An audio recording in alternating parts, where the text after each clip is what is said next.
Welcome to Appliance Tech Tutorials. On this short video, I'm showing you how I repaired a glass fridge that has a faulty condenser fan motor.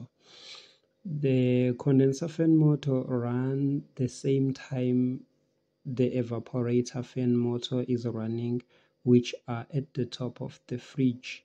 So when this condenser fan motor is not running, then the compressor will overheat because the condenser will be hot and not be cooled by the fan motor, which will make the overload protector stops the fan motor. So I've just removed the faulty motor and installed the new motor. My job is complete and it's time to get paid and live. Don't forget to comment, like, share, subscribe on my channel.